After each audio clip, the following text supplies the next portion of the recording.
فلا أقسم بمواقع النجوم وإنه لقسم لو تعلمون عظيم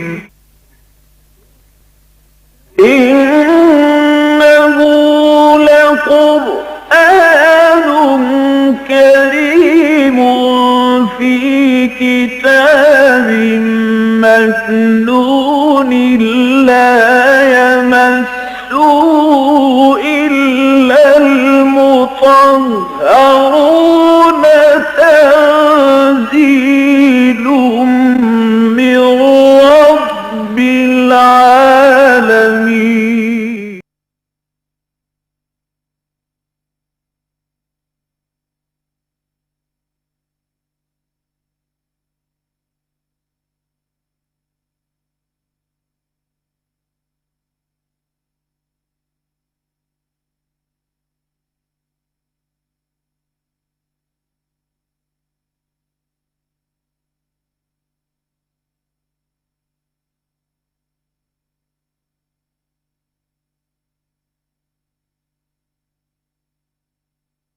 على رسوله الكريم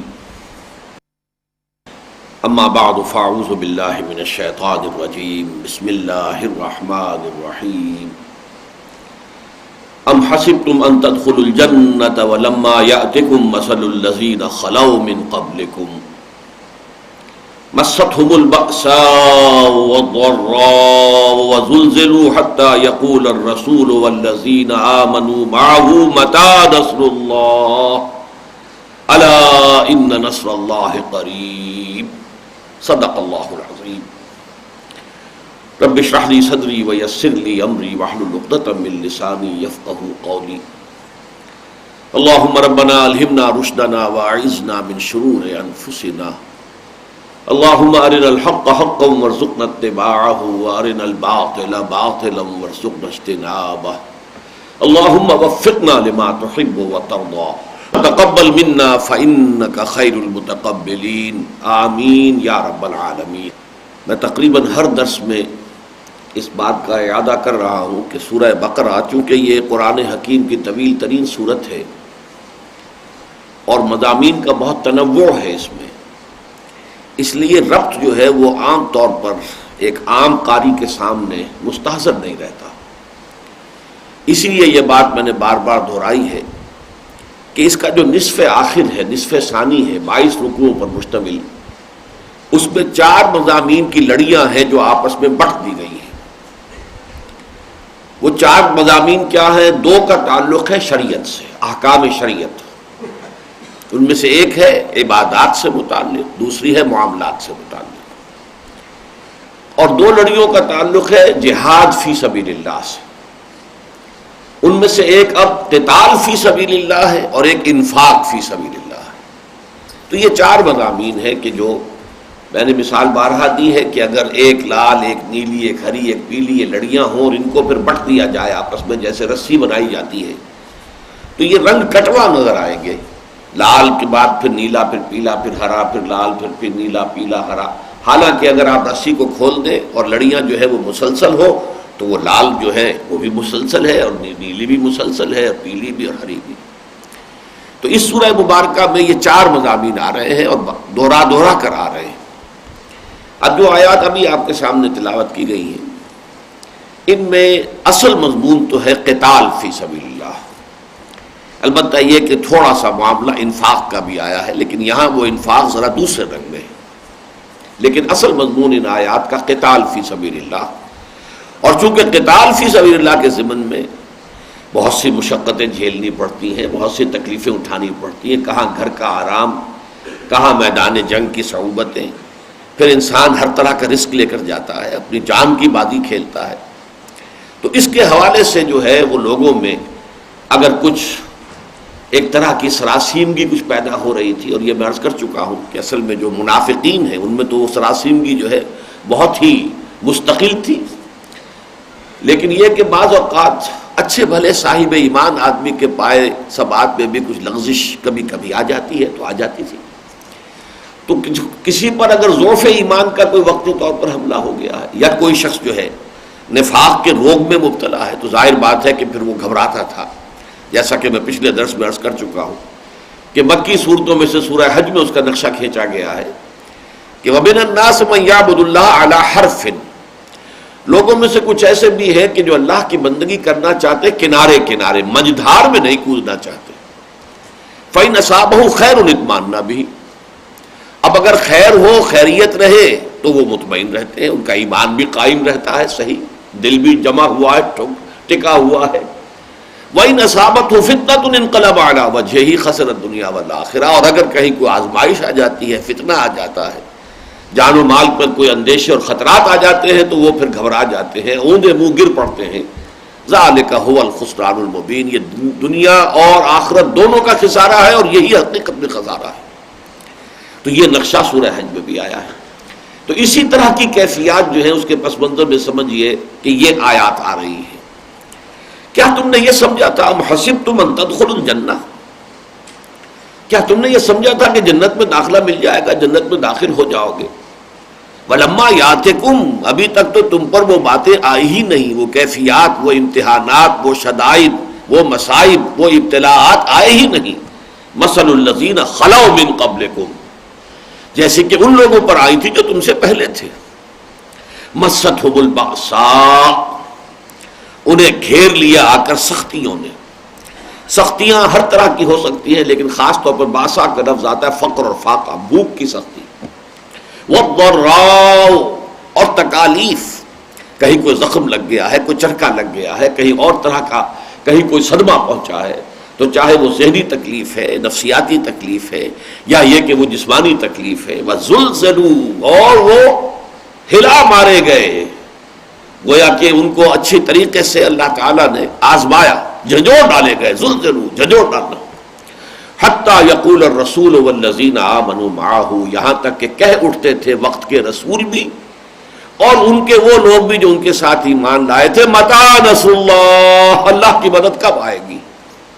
الا ان نصر اللہ قریب، تب انہیں یہ نوید سنائی جاتی تھی، نوید جاں فضا، یہ خوشخبری کہ اللہ کی مدد قریب ہے۔ یہ بہت اہم مضمون ہے قرآن حکیم کا کہ جو اس آیت میں آیا ہے، لیکن یہ کہ یہ اتنا اہم ہے کہ بار بار آیا ہے، بار بار آیا ہے۔ چنانچہ اس کی بھی اصل جو امہات الآیات ہیں، یعنی اس موضوع کے اوپر جو اصل ذروۂ سنام ہے قرآن مجید کا، جو بنیادی اور اساسی بنیادی اہم آیات ہیں، وہ سورہ عنکبوت کی ہیں۔ وہ مکی صورت ہے اور وہ دور وہ تھا جبکہ فزیکل پرسیکیوشن شدت اختیار کر گئی تھی، مارا جا رہا تھا، پیٹا جا رہا تھا، غلاموں کو خاص طور پر حضرت بلال پر جو بیت رہی تھی وہ آپ کے علم میں ہے، حضرت خباب بن الارت کو دیکھتے ہوئے انگاروں کے اوپر لٹا دیا گیا، حضرت یاسر، حضرت سمیہ رضی اللہ تعالیٰ عنہما کو تو شہید ہی کر دیا گیا شدید ترین ٹارچر کے بعد۔ تو یہ جو حالات تھے کہ جن سے اہل ایمان دوچار تھے اس وقت، تو کچھ لوگوں کے دلوں میں کوئی اضطراب پیدا ہو گیا، ارتعاش سا پیدا ہو گیا ان کے اعصاب میں، اور حضور کے پاس حاضر ہوئے۔ یہ بخاری شریف کی روایت ہے اور اس کی راوی کون ہے؟ خباب بن الارت، جن کے ساتھ وہ واقعہ پیش آیا تھا کہ ننگی پیٹھ انہیں دہکتے ہوئے انگاروں پر لٹایا گیا تھا کہ وہ پیٹھ کی کھال جلی اور اس کی چربی پگھلی تو اس سے وہ انگارے ٹھنڈے ہوئے۔ اس درجے جو ہے تعذیب، اس درجے ٹارچر سے جو شخص گزرا تھا، اس نے اگر آ کر کہا ہے، اور حدیث کے الفاظ یہ کہ حضور اس وقت خانہ کعبہ کی ایک دیوار کے سائے میں اپنی چادر کی ٹیک لگا کر آپ استراحت فرما رہے تھے، تو ہم حاضر ہوئے، ہم نے عرض کیا حضور اب تو یہ مصائب ناقابل برداشت ہوتے جا رہے ہیں، الا تدعو لنا، آپ ہماری دعا نہیں کرتے کہ اللہ تعالیٰ کی طرف سے نصرت آ جائے؟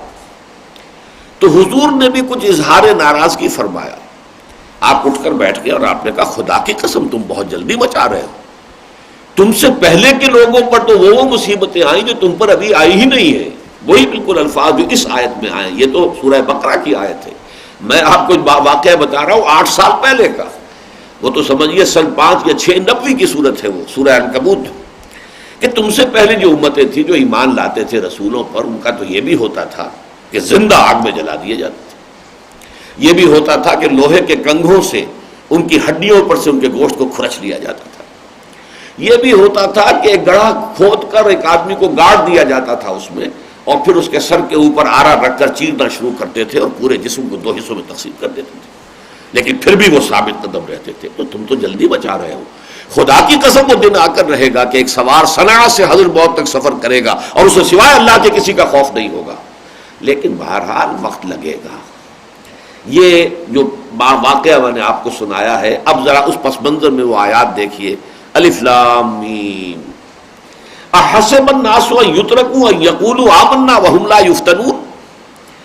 کیا لوگوں نے یہ سمجھا تھا کہ وہ چھوڑ دیے جائیں گے، چھوٹ جائیں گے، جہنم سے نجات مل جائے گی، اللہ تعالیٰ کے عقوبت سے اور سزا سے بچ جائیں گے صرف یہ کہنے سے کہ ہم ایمان لے آئے؟ وهم لا یفتنون، اور انہیں آزمایا نہیں جائے گا.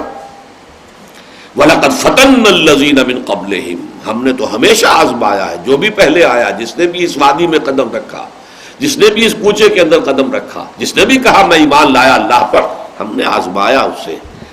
وَلَقَدْ فَتَنَّ الَّذِينَ مِن قَبْلِهِمْ فَلَيَعْلَمَنَّ اللَّهُ الَّذِينَ صَدَقُوا وَلَيَعْلَمَنَّ الْكَاذِبِينَ. تو اللہ تو ظاہر کر کے رہے گا ان کو کہ جو سچے ہیں، واقعی صادق الایمان ہیں، اور ان کو کہ جو جھوٹ موٹ کے ہی مومن بنے پھرتے ہیں، جو حقیقت میں مومن نہیں ہیں بلکہ صرف یہ کہ انہوں نے ایمان کا لبادہ اوڑھ لیا. اور یہ مضمون اسی رکوع میں سورہ عنکبوت کے پہلے رکوع میں ذرا آگے چل کر اور واضح ہوا آیت نمبر 11 میں وَلَيَعْلَمَنَّ اللَّهُ الَّذِينَ آمَنُوا وَلَيَعْلَمَنَّ الْمُنَافِقِينَ. اللہ تو لازماً ظاہر کر دے گا کون حقیقتاً مومن ہے اور کون منافق ہے. یعنی جو جھیل نہیں سکتا، جو تحمل نہیں کر سکتا، جو برداشت نہیں کر سکتا، جس کی ہمت جواب دے جاتی ہے، جو پیٹھ دکھا دیتا ہے، جو پسپائی اختیار کرنا شروع کر دیتا ہے، پھر وہ مومن نہیں ہے، وہ منافق ہے. اور انہی آزمائشوں کے ذریعے ہی سے تو یہ بات کھلتی ہے کہ کون مومن ہے، کون منافق ہے، کون سچا ہے اپنے دعوی ایمان میں اور کون جھوٹ موٹ کا مدعی ایمان ہے. تو اگر یہ فتنے نہ ہوں، یہ آزمائشیں نہ ہوں، یہ تکالیف نہ ہوں، یہ مصیبتیں نہ ہوں، تو یہ دودھ کا دودھ پانی کا پانی جدا کیسے ہوگا؟ یہ تو سب گڑبڑ رہیں گے. تو یہ مضمون جو سورہ عنکبوت کی ان آیات میں انتہائی یوں سمجھیے، اسی لیے میں نے امہات الآیات قرار دیا. اس موضوع پر قرآن مجید کا ضربہ سلام جو ہے وہ سورہ عنکبوت کا پہلا رکوع ہے، اور اس میں انداز اللہ کا بھی وہی ناراضگی کا ہے. وہ خطاب نہیں کیا مسلمانوں سے کہ تم کیوں گھبرا رہے ہو. احسب الناس ان یترکوا، یہ غائبانہ انداز جو ہے اس میں ایک مغایرت کا سا انداز ہے، گویا کہ اللہ تعالیٰ التفات نہیں فرمانا چاہتے کہ تم تو جلدی بچا رہے ہو، جیسے حضور نے فرمایا تھا کہ خدا کی قسم تم جلدی بچا رہے ہو. احسب الناس ان یترکوا ان یقولوا آمنا وهم لا یفتنون. کیا لوگوں نے یہ سمجھا تھا کہ وہ ایمان لے آئیں گے، ایمان لانے کا دعویٰ کر کے ہی چھوٹ جائیں گے اور انہیں آزمایا نہ جائے گا؟ وَلَقَدْ فَتَنَّ الَّذِينَ مِن قَبْلِهِمْ فَلَيَعْلَمَنَّ اللَّهُ الَّذِينَ صَدَقُوا وَلَيَعْلَمَنَّ الْكَاذِبِينَ.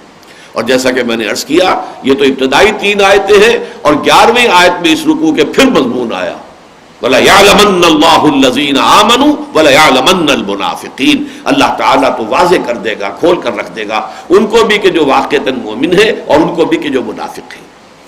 یہاں ذرا ایک بات تو یہ نوٹ کیجئے کہ فتنے کا لفظ جو ہے قرآن مجید میں بار بار آیا ہے. فتنہ کہتے ہیں اصل میں عربی زبان میں کسوٹی. کسوٹی کے اوپر گھس کر، رگڑ کر یہ معلوم کیا جاتا تھا کہ یہ زر خالص ہے، سونا صحیح ہے یا اس میں کوئی کھوٹ ہے. ظاہر بات ہے رگڑ لگے گی تو پتہ چلے گا نا. اگر کسی برتن کے اوپر سونے کا ملمہ کیا ہوا ہے تو رگڑیں گے تو معلوم ہوگا کہ یہ تو ملمہ تھا، یہ اصل سونا ہے ہی نہیں. تو یہ جو رگڑ لگتی ہے، یہ جو آزمائش کے اندر تکلیف اور مصیبت، جس کو کہ کہا ہے اکبر الہ آبادی نے کہ تو خاک میں مل اور آگ میں جل، جب خشت بنے تب کام چلے. جب تک کہ یہ اس طریقے سے جو اینٹ ہے وہ پکی ہوتی ہے، جب آپ ایاوے میں اس کو ڈالتے ہیں اور اس میں وہ آگ جو ہے اس کو پکاتی ہے، تو خاک میں مل اور آگ میں جل، جب خشت بنے تب کام چلے. ان خام دلوں کے عنصر پر بنیاد نہ رکھ، تعمیر نہ کر، کچے پکے لوگوں کو لے کر کھڑے ہو جائیں میدان میں اور باطل کو چیلنج کر دیں، تو ظاہر بات ہے کہ وہ نتیجہ پہلے سے معلوم ہوگا. پختہ ہونے چاہیے، جس کو اقبال نے پھر کہا ہے کہ خام ہے جب تک تو ہے مٹی کا ایک انبار تو، اور پختہ ہو جائے تو ہے شمشیر بے زنہار تو. لیکن یہ پختگی ہوگی کس طرح؟ انہیں آزمائشوں سے تو ہوگی.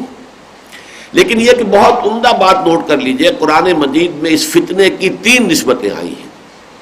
جیسے ابھی ہم نے دیکھا وَلَقَدْ فَتَنَّ الَّذِينَ مِن قَبْلِهِمْ، ہم نے آزمایا. جو بھی اس آزمائش آ رہی ہے وہ ظاہر بات ہے کہ اللہ کی طرف سے ہے، چاہے وہ ابو جہل کے ہاتھ کے ذریعے آ رہی ہے. ابو جہل کا ہاتھ جو ہے وہ کوڑا لے کر وہ پڑ رہا ہے اگر حضرت یاسر یا حضرت سمیہ کے جسم پر، تو ہاتھ تو ابو جہل کا ہے لیکن آزمائش اللہ کی طرف سے آ رہی ہے۔ تو نسبتیں دو ہو گئی کہ ایک اللہ کہتا کہ میں نے فتنے کے اندر ڈالا ہے، میں نے امتحان لیا ہے، میں نے تمہیں آزمائش کی اس جو ہے گڑھے میں سے گزارا ہے، اور ایک یہ کہ ان الذین فتنوا المؤمنین والمؤمنات ثم لم يتوبوا فلہم عذاب جہنم ولہم عذاب الحریق۔ یہ جو لوگ کیا فتنے میں ڈالتے ہیں اہل ایمان کو، تو وہ ابو جہل ہو یا امیہ ابن خلف ہو، تو گویا کہ وہ فتنے میں ڈال رہا ہے۔ ایک بات یہ ہوئی کہ اللہ نے فتنے میں ڈالا، ایک یہ ہے کہ عالم واقعہ میں وہ چاہے ابو جہل ہے اور چاہے وہ امیہ ابن خلف ہے، وہ فتنے میں ڈال رہا ہے۔ اور ایک تیسری نسبت سورہ حدید میں آتی ہے وَلَٰكِنَّكُمْ فَتَنْتُمْ أَنفُسَكُمْ وَتَرَبَّصْتُمْ وَارْتَبْتُمْ وَغَرَّتْكُمُ الْأَمَانِيُّ حَتَّىٰ جَاءَ أَمْرُ اللَّهِ، تم نے اپنے آپ کو خود فتنوں میں ڈالا۔ یعنی اگر تمہاری محبت اپنے مال و اسباب سے، دنیا سے، اپنی اولاد سے، اپنے والدین سے، یعنی جس کو اقبال نے کہا ہے کہ یہ مال و دولت دنیا، یہ رشتہ و پیوند، اگر یہ بتان جو ہے، بتان وہم و گما، اگر ان سے تمہاری محبت اللہ کی محبت سے بڑھ گئی تو گویا کہ تم نے اپنے آپ کو خود فتنے میں مبتلا کر لیا۔ وَلَٰكِنَّكُمْ فَتَنْتُمْ أَنفُسَكُمْ وَتَرَبَّصْتُمْ، تو گویا کہ فتنے میں ڈالنے والا اللہ، وہ آزما رہا ہے، اصل تو وہ ہے۔ پھر لیکن یہ کہ ظاہری طور پر وہ فتنہ آ رہا ہے کسی کافر اور کسی بھی مخالف کے ہاتھوں، اور ایک یہ کہ خود انسان اپنے آپ کو فتنوں میں ڈالتا ہے اگر وہ اپنے دل میں مال و اسباب دنیاوی اور یہ تمام تعلقات اور علائق دنیاوی کی محبت کو بڑھنے دیتا ہے اللہ کی محبت سے اور اللہ کے رسول کی محبت سے اور اللہ کی راہ میں جہاد کی محبت سے۔ قُلْ إِنْ كَانَ آبَاؤُكُمْ وَأَبْنَاؤُكُمْ وَإِخْوَانُكُمْ وَأَزْوَاجُكُمْ وعشيرتكم واموال اقترفتموها وتجارة تخشون كسادها ومساكن ترضونها احب اليكم من الله ورسوله وجهاد في سبيله فتربصوا حتى ياتي الله بامره والله لا يهدي القوم الفاسقين۔ اے نبی ان سے کہہ دیجئے اگر تمہیں اپنے باپ، اپنے بیٹے، اپنے بھائی، اپنی بیویاں یا بیویوں کے لیے ان کے شوہر، اور یہ کہ اپنے رشتہ دار اور اپنے وہ مال جو بڑی محنت سے جمع کیے ہیں، وہ کاروبار جنہیں بڑی محنت سے جمایا ہے، جس کے کساد کا تمہیں اندیشہ رہتا ہے، تخشون کسادہ، اور یہ کہ وہ محل جو تم نے بنائے ہیں، حویلیاں بنائی ہیں تم نے، بڑے بڑے جو ہیں کوٹھیاں بنائی ہیں جو تمہیں بڑی پسند ہیں، انہیں سجایا ہے، اس میں ڈیکوریشن پیسز لا کر رکھے ہیں کہیں کہیں سے اور دور دراز سے اور بڑی قیمتی، اگر یہ چیزیں محبوب تر ہیں اللہ سے، اللہ کے رسول سے صلی اللہ علیہ وسلم اور اللہ کی راہ میں جہاد سے، فتربصوا حتی یاتی اللہ بامرہ واللہ لا یہدی القوم الفاسقین، تو جاؤ دفع ہو جاؤ، انتظار کرو یہاں تک کہ اللہ اپنا فیصلہ سنا دے، اور اللہ ایسے فاسقوں کو، ایسے ناہنجاروں کو ہدایت نہیں دیتا۔ یہ ہے اصل میں وہ مستقل مضمون اس قرآن حکیم کا کہ صاحب ایمان کے لیے لازماً ابتلا، امتحان، آزمائش، بلکہ اس کو نوٹ کر لیجئے جس کا جتنا اونچا مقام ہوگا اتنی ہی بڑی آزمائشیں اس پر آئیں گی، اتنے ہی سختر امتحانات سے اس کو گزرنا ہوگا۔ جس کی سب سے بڑی مثال جو آئی ہے وہ حضرت ابراہیم علیہ السلام کی ذات مبارکہ ہے، کیسے کیسے امتحانات سے وہ گزرے ہیں۔ وَإِذِ ابْتَلَىٰ إِبْرَاهِيمَ رَبُّهُ بِكَلِمَاتٍ فَأَتَمَّهُنَّ قَالَ إِنِّي جَاعِلُكَ لِلنَّاسِ إِمَامًا، اور یاد کرو جب کہ ابراہیم کو آزمایا ان کے رب نے بڑی بڑی باتوں میں، کلماتن، یہ جو تنکیر ہوئی ہے، نکرہ آیا تفخیم کے لیے، بہت بڑے بڑے امتحانات، اکلوتا بیٹا 87 برس کی عمر میں دعائیں مانگ مانگ کر لیا، آخری امتحان یہ تھا اس بوڑھے کا، اس ضعیف کا، 87 برس کی عمر میں بیٹا ہوا ہے، اور اب 13 برس کا بیٹا ہو گیا ہے، وہ بوڑھا 100 برس کا ہے اور اکلوتا بیٹا ہے۔ فرمایا ذبح کر دو، اور وہ ذبح کرنے کے لیے تیار ہو گیا۔ یا ابراہیم قد صدقت الرؤیا انا کذالک نجزی المحسنین، گویا کہ ممتحن جو ہے اس کی بس ہو گئی ہے، جس کا امتحان لیا جا رہا تھا وہ یہاں بھی پیچھے نہیں ہٹا، آخری جو ہے ممتحن کو کہنا پڑا ہے اے ابراہیم بس کرو، بس ہمارا امتحان پورا ہو گیا۔ تو یہ امتحان اور آزمائش جو ہے یہ گویا کہ سنت اللہ ہے، یہ اللہ کا قانون ہے، اور اس میں جو جتنا اوپر جائے گا اتنے ہی سخت سے سختر امتحانات جو ہیں ان سے سابقہ پیش آئے گا، یہ گویا کہ اس دی رول، یہ قانون ہے۔ اب دیکھیے یہ مضمون جو اس آیت میں آیا، ام حسبتم ان تدخلوا الجنۃ ولما یاتکم مثل الذین خلوا من قبلکم مستهم البأساء والضراء وزلزلوا حتی یقول الرسول والذین آمنوا معه متی نصر اللہ الا ان نصر اللہ قریب۔ یہ خاص کلائمیکس ہوتا ہے جب کہ کسی ایک فرد پر یا کسی ایک جماعت پر ابتلا اپنے اس کلائمیکس کو پہنچ جاتی ہے، پھر وہاں سے گویا کہ رخ بدلتا ہے حالات کا۔ اس کو نوٹ کر لیجئے، سیرت مطہرہ سیرت محمدی علیہ صاحب الصلاۃ والسلام میں وہ کلائمیکس جو ہے ذاتی ابتلا و آزمائش کا کلائمیکس، وہ یوم طائف ہے۔ یوم طائف میں جو کچھ حضور پر بیتی ہے 2 دنوں میں، اس پر حضور کی واقعتاً یہ الفاظ اگرچہ اچھے نہیں لگیں گے، چیخیں نکل گئی، اس میں کوئی شک نہیں۔ اس لیے کہ جو دعا ہے اس کے بعد جب واپس آ رہے تھے آپ اور ایک جگہ تھوڑے سے استراحت کے لیے رکے ہیں، تو جو دعا مانگی ہے واقعتاً یہ ہے کہ انسان پڑھتا ہے تو کانپ اٹھتا ہے، اللہم الیک اشکو ضعف قوتی وقلت حیلتی وہوانی علی الناس۔ اے اللہ تیری جناب میں فریاد لے کر آیا ہوں اپنے وسائل کی کمی کا، اپنے قوت کی کمزوری کا۔ الی من تکلنی، مجھے کس کے حوالے کر دیا ہے؟ الی بعید یتجہمنی اور الی عدو ملکت امری، مجھے تو نے حوالے کر دیا دشمن کے کہ جو چاہے مجھ سے میرے ساتھ کر گزرے۔ اب یہ دیکھیے یہ فریاد کس حد تک آ گئی، اگر چاہیے کہ اس کے بعد وہ مقام عبدیت جو ہے اس کا غلبہ ہوتا ہے۔ ان لم یکن علی غضب فلا ابالی، اے اللہ اگر تو ناراض نہیں ہے تو مجھے کوئی پرواہ نہیں، ٹھیک ہے، سر تسلیم خم ہے جو مزاج یاد میں آئے، مجھے اندیشہ ہے تو اس بات کا کہیں تو ناراض تو نہیں ہو گیا۔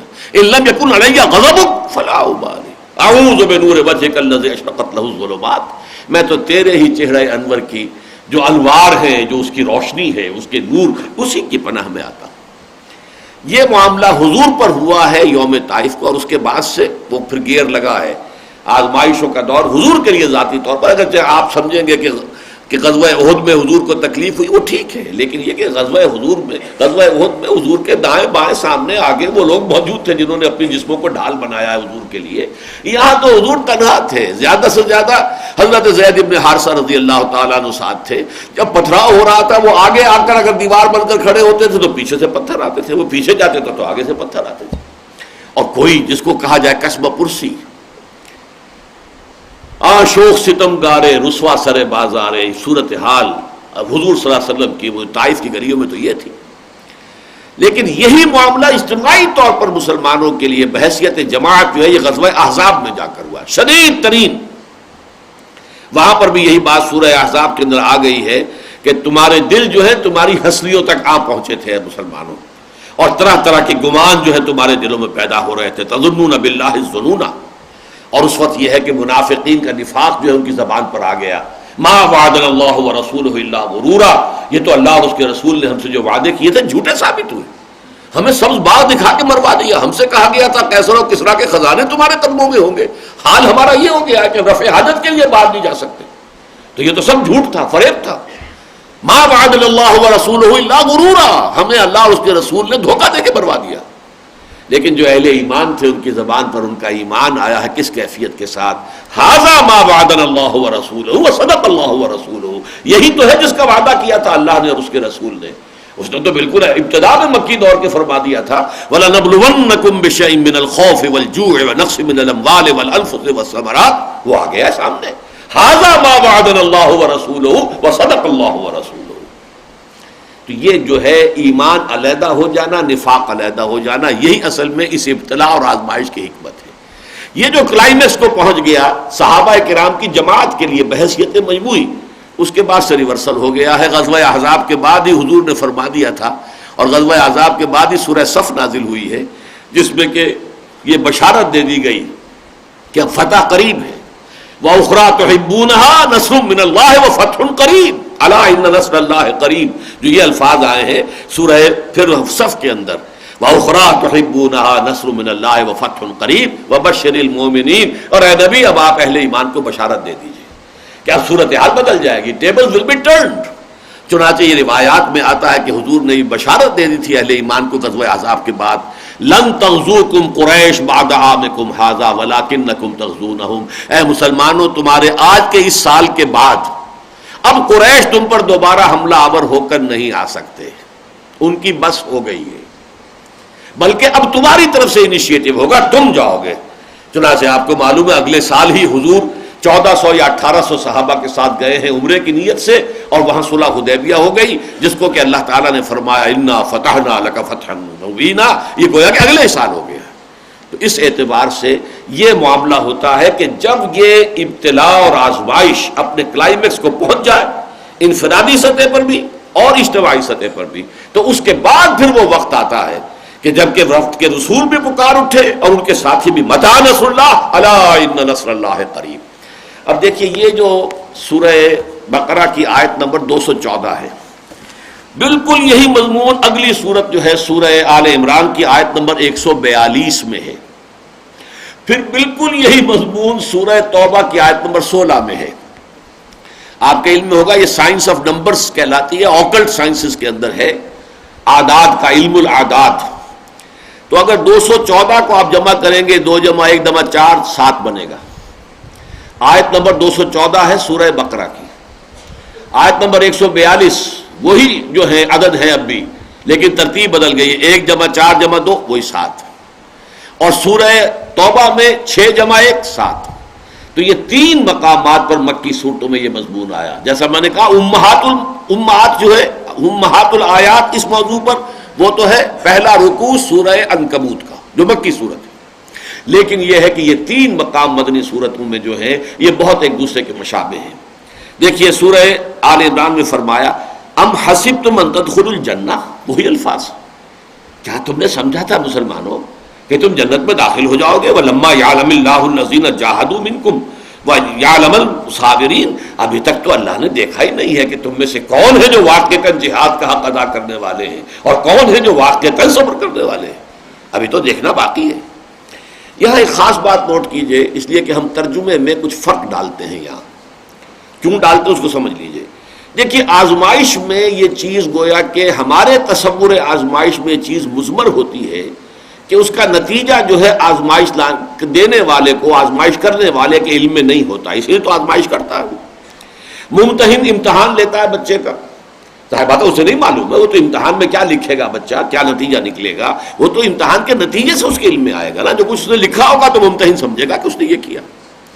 یہی وجہ ہے کہ جتنی بھی آیات ابتلا کی ہے، امتحان کی ہے، آزمائش کی ہے، فتنے کی ہے، وہاں ہر جگہ یعلم، تاکہ اللہ جان لے، یعلم المنافقین، تاکہ اللہ جان لے منافقوں کو، وَلَيَعْلَمَنَّ اللَّهُ الَّذِينَ صَدَقُوا وَلَيَعْلَمَنَّ الْكَاذِبِينَ، تاکہ اللہ اور اللہ تو لازماً جان کر رہے گا سچوں کو بھی، اور اللہ تعالیٰ تو لازماً جان کر رہے گا جھوٹوں کو بھی۔ لیکن چونکہ اللہ تعالیٰ کا معاملہ یہ ہے، یہ تو لفظ اللہ نے وہ استعمال کیا جو ہماری ذہنیت کے مطابق ہے، ہمارے تصور کے مطابق ہے، ہماری سوچ کے مطابق ہے، کہ امتحان کا نتیجہ تو اس کے بعد ہی ظاہر ہوتا ہے، ممتحن کو پہلے سے معلوم نہیں ہوتا کہ اس کا نتیجہ کیا نکلے گا، تاکہ جان لے ممتحن جو ہے اس کے علم میں آ جائے کہ یہ جو شخص ہے یہ کتنے پانی میں ہے۔ عند الامتحان یکرم المرء او یہان، امتحان کے موقع پر تو 2 ہی نتیجے ہوتے ہیں، یا کسی انسان کی عزت ہوتی ہے، اعزاز ہوتا ہے، اکرام ہوتا ہے، he comes out with flying colours, اور یا یہ ہے کہ اس کی اہانت ہو جاتی، توہین ہو جاتی ہے، وہ فیل ہو جاتا ہے۔ لیکن چونکہ اللہ کا علم قدیم ہے، یہ صرف اہل تشیع کے ہاں ہے کہ وہ یہ کہتے ہیں کہ اللہ کو بدع بھی ہوتا ہے، یعنی اللہ کے علم میں اضافہ ہوتا ہے۔ بہت سی چیزیں ایسی ہیں جو اللہ کو پہلے سے معلوم نہیں ہوتی، بعد میں جب کہ وہ وقوع پذیر ہو جاتی ہیں تو اس کے علم میں آتی ہیں۔ یہ گویا کہ ان آیات کو وہ ان کے لفظ کے اوپر محمول کر رہے ہیں، یعلم، تاکہ اللہ جان لے۔ یہاں بھی ہم نے ابھی پڑھا وَلَمَّا يَعْلَمِ اللَّهُ الَّذِينَ جَاهَدُوا مِنْكُمْ وَيَعْلَمَ الصَّابِرِينَ، ابھی تو اللہ نے دیکھا ہی نہیں، جانا ہی نہیں کہ کون ہے تم میں سے جہاد کرنے والے اور کون ہے تم میں سے صبر کرنے والے۔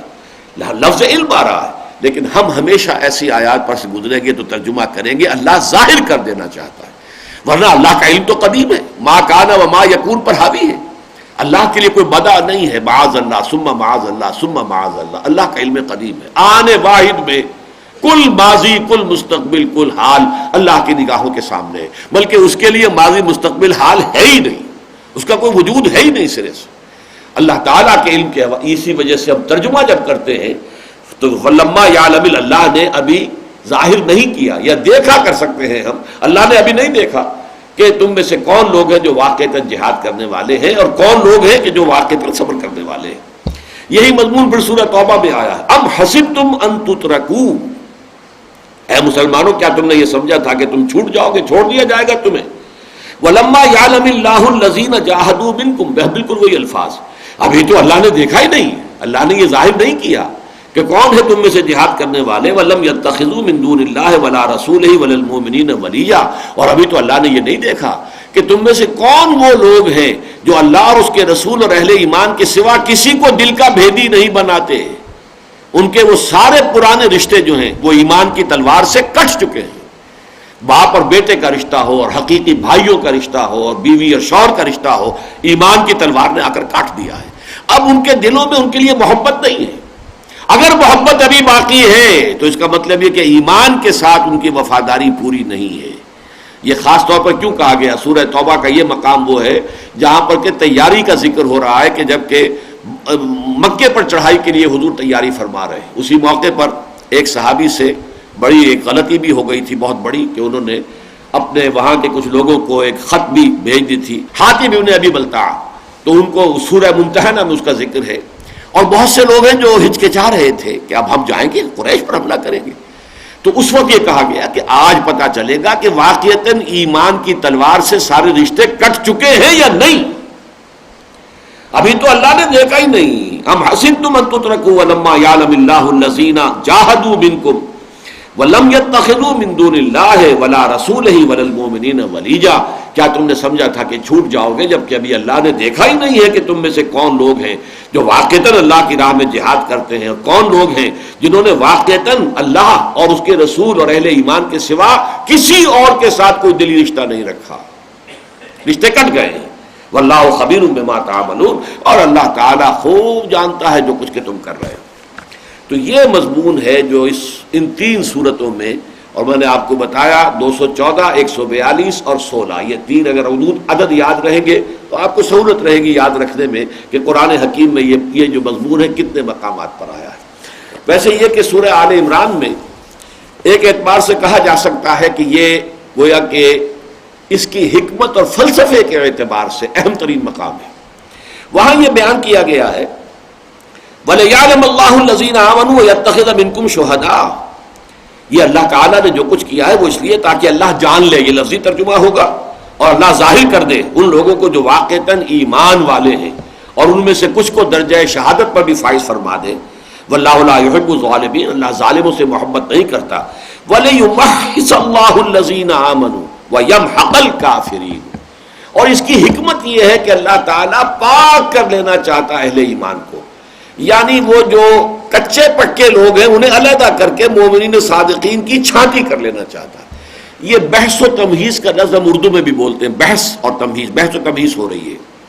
تو اصل میں عربی میں اس کا مفہوم کیا؟ بحث کہتے ہیں کریدنے کو. جیسے کہ کوے کو آپ نے دیکھا ہوگا وہ اپنی چونچ سے پہلے زمین کو کریدتا ہے، یہ بحث ہے. کوئی دانہ نکل آئے، کوئی اور چیز نکل آئے، پھر جو چیزیں نکلی ہیں اس کو چھانٹی کرتا ہے کہ ان میں سے کون سی چیز میرے کھانے کی ہے، وہ تمہیز ہے. بحث و تمہیز، پہلے تو کھود کرید کرنا، کسی بھی مسئلے کے اندر اس کے مختلف پہلو ہو سکتے ہیں، وہ سب کے سب پروز اینڈ کونز سارے کے سارے دیکھ لیے جائیں، یہ بحث ہے. آپ نے کھود کرید کر لی، اب آپ نے چھانٹی کرنی ہے، تو یہ تمہیز ہے، بحث و تمہیز. تو تمہیز کا لفظ آیا ہے کہ اللہ تعالیٰ پاک کر لینا چاہتا ہے، چھانٹ لینا چاہتا ہے ان کو جو واقعتاً سچے اہل ایمان ہیں. تو اس اعتبار سے، اور اس کو پھر اسی سورہ مبارکہ میں آگے چل کر بھی کہا گیا ہے ما کان اللہ لیذر المؤمنین علی ما انتم علیہ حتی یمیز الخبیث من الطیب. اللہ تعالیٰ کو یہ منظور نہیں ہے کہ تمہیں رہنے دے اسی صورت میں جس میں کہ تم ہو. اس وقت تو کچے پکے سب گڑبڑ ہیں، اہل ایمان اور منافق سب رلے جلے ہیں، ملے جلے ہیں. وہ تو آزمائش آئے گی تو پتہ چلے گا یہ منافق تھا اور یہ صاحب ایمان تھا، یہ ثابت قدم رہا، اس نے جو ہے ہر مصیبت کو جھیلا، برداشت کیا پامردی کے ساتھ، یہاں تک کہ اپنی جان دے دی، یا جو بھی بڑے سے بڑی تکلیف آئی اس کو جھیلا، اور یہ وہ ہے جو پیٹھ دکھا کے بھاگ گیا. تو یہ ہے ما کان اللہ لیذر المؤمنین علی ما انتم علیہ. یہ اللہ کی سنت نہیں ہے، طریقہ نہیں ہے کہ اہل ایمان کو چھوڑے رکھے اسی حالت میں جس میں کہ تم ہو، یعنی مومن اور منافق گڑبڑ ہو، کچے اور پکے گڑبڑ ہو. حتی یمیز الخبیث من الطیب، یہاں تک کہ اللہ تعالیٰ پاک کو ناپاک سے ممیز کر دے. حتی یمیز، تو تمییز ہم جسے تمیز کہتے ہیں عربی میں یہ لفظ تمییز ہے، دو یہ آئیں گی، میز یمیز تمییزا باب تفعیل سے. تمحیص و تمییز ہے جو اصل ان آزمائشوں کا مقصود ہے کہ معلوم ہو جائے کہ کون ہے حقیقی مومن، سچے مومن. اور ظاہر بات ہے جب ظاہر ہو جائے گا تو اہل ایمان کو بھی تو اس کی اطلاع ہو جائے گی اور وہ بھی مطلع ہو جائیں گے کہ ہمارا جو ویک ایسپیکٹ ہے، ہمارا ففتھ کالمسٹ عنصر کون سا ہے، ہماری کمزوری جو ہے جماعتی سطح پر کس کس طرف سے اندیشہ ہو سکتا ہے، کس کس طرف سے جو ہے باطل ہمارے اندر در اندازی کر سکتا ہے. تو یہ اہل ایمان کے علم میں آ جائے گا. تو یہ ہے حکمت، یہ ہے فلسفہ. اب آگے چلیے. ام حسبتم ان تدخلوا الجنة ولما يأتكم مثل الذين خلوا من قبلكم مستهم البأساء والضراء وزلزلوا حتى يقول الرسول والذين آمنوا معه متى نصر الله ألا إن نصر الله قريب. يسألونك ماذا ينفقون. اب یہاں یہ انفاق کا مضمون آیا ہے بہت اختصار کے ساتھ ایک آیت میں، اور اس کا بھی رنگ تھوڑا سا مختلف ہے. اچھی طرح نوٹ کر لیجئے. مستقل طور پر تو معاملہ یہ ہے کہ قرآن مجید میں انفاق کا لفظ آتا ہے صرف اللہ کے دین کے لیے خرچ کرنے کے لیے. اللہ کے دین کی اشاعت، نشر و اشاعت، اس کے اندر بھی پیسہ لگتا ہے. آپ ظاہر بات ہے کہ فرض کیجئے سفر کرتے ہیں اس کے لیے تو اس میں بھی اخراجات آئیں گے. آپ کو چیزیں شائع کرتے ہیں تو اس میں بھی اخراجات ہوں گے. تو یہ جو دعوت دین ہے اس کے لیے بھی مال کی ضرورت ہے، خرچ کی ضرورت ہے. پھر خاص طور پر اقامت دین کو قائم کرنے کی جدوجہد، اور اس میں بھی اخص الخاص جو ہے سمجھیے جبکہ وہ ایک جنگ کی صورت پیدا ہو جائے، ایک تصادم کا مرحلہ آ جائے، تو پھر تو یہ قدم قدم پر پیسے کی ضرورت ہے. اسلحہ کے لیے پیسہ چاہیے، رسد کے لیے پیسہ چاہیے، سواریوں کے لیے پیسہ چاہیے. یہ ساری چیزیں جو ہے پیسے سے ہی ہوں گی نا. لہذا اس کے لیے جو پیسہ خرچ کیا جاتا ہے وہ ہے انفاق. اور اسی کے لیے لفظ آتا ہے اللہ کو قرض حسنہ دینا. چونکہ یہ اللہ کا دین ہے، اللہ کے کلمے کو سربلند کرنا ہے، لِتَكُونَ كَلِمَةُ اللَّهِ هِيَ الْعُلْيَا. تو یہ گویا کہ جو بھی خرچ کیا جا رہا ہے یہ اللہ کے ذمے قرض حسنہ ہے. ایک ہے صدقہ، خیرات، ایتاء مال اور زکوٰۃ. یہ چار الفاظ ہیں. صدقہ، زکوٰۃ یہ کس کے لیے ہے؟ غرباء کے لیے، مساکین کے لیے، یتیموں کے لیے، بیواؤں کے لیے، بھوکوں کے لیے، مسافروں کے لیے، مقروضوں کے لیے، غلاموں کو غلامی سے نجات دلانے کے لیے. یہ دو مدیں علیحدہ ہو گئی. لیکن یہ کہ قرآن مجید کے اندر کہیں کہیں یہ اصطلاحات ایک دوسرے کی جگہ بھی استعمال ہو جاتی ہیں. تو یہاں لفظ آیا تو ہے انفاق کا، اس لیے کہ یہ میں آپ سے عرض کر چکا ہوں کہ جو دو لڑیاں ہیں اس سورہ مبارکہ میں جہاد فی سبیل اللہ کی، وہ لڑیاں دو یہی ہیں، قتال فی سبیل اللہ اور انفاق فی سبیل اللہ. تو لفظ تو وہی لائے ہیں، اگرچہ یہاں پر وہ مضمون آیا ہے جو ہم آیہ بر میں پڑھ چکے ہیں. وَآتَ الْمَالَ عَلَىٰ حُبِّهِ ذَوِي الْقُرْبَىٰ وَالْيَتَامَىٰ وَالْمَسَاكِينَ وَابْنَ السَّبِيلِ وَالسَّائِلِينَ وَفِي الرِّقَابِ. یعنی جو صدقات اور زکوٰۃ کے جو مصارف ہیں یہاں انہی کا ذکر ہے. یسألونک ماذا ینفقون. اے نبی آپ سے پوچھتے ہیں کہ ہم کتنا خرچ کریں، کیا کچھ خرچ کریں. بار بار کہا جا رہا ہے خرچ کرو، خرچ کرو، خرچ کرو. وانفقوا فی سبیل اللہ ولا تلقوا بایدیکم الی التہلکہ. اپنے آپ کو اپنے ہاتھوں ہلاکت میں مت ڈالو، خرچ کر دو، لگا دو اللہ کی راہ میں. تو کتنا خرچ کریں. ماذا ینفقون. قل، اگرچہ یہ سوال آگے بھی چل کر آئے گا اور اس کا جواب آگے یہ دیا جائے گا. قل العفو. اے نبی کہہ دیجئے جو بھی تمہاری ضرورت سے زائد ہے دے دو، مت رکھو. اسے اپنے پاس کنز نہ بناؤ، اسے اپنے پاس خزانے کی شکل مت دو، اس کو اپنے پاس ذخیرہ مت کرو، لگا دو اللہ کی راہ میں. لیکن یہاں فرمایا ہے کہ جو بھی تم ما انفقتم من خیر، جو بھی تم خرچ کرو خیر میں سے، مال میں سے، فللوالدین، تمہارے والدین کے لیے، والاقربین اور تمہارے رشتہ داروں کے لیے، والیتامیٰ یتیموں کے لیے، والمساکین اور مسکینوں کے لیے، محتاجوں کے لیے، وابن السبیل اور مسافر کے لیے. وما تفعلوا من خیر فإن اللہ بہ علیم. اور جو بھی خیر تم کرو گے، جو بھی نیکی کماؤ گے تو اللہ تعالیٰ جو ہے اس کو اس کا علم ہے اور وہ اس کی نگاہوں سے پوشیدہ نہیں ہے. اب اس کے بعد جو مضمون آ رہا ہے اس موضوع پر جو آج کا ہمارا موضوع ہے، ایک تو ابتلا، آزمائش، مصائب، شدائد، امتحانات، جو یوں کہیے کہ اس رول، یہ تو قانون ہے، اللہ کی سنت ہے، سنت ثابتہ، سنت مستقلہ. اور اس کا جو کلائمیکس ہوتا ہے وہ ہے میدان جنگ میں آنا. اور اب جو حکم قتال آیا ہے تو بہت سے لوگوں پر وہ گراں گزر رہا تھا. قل ما انفقتم من خیر.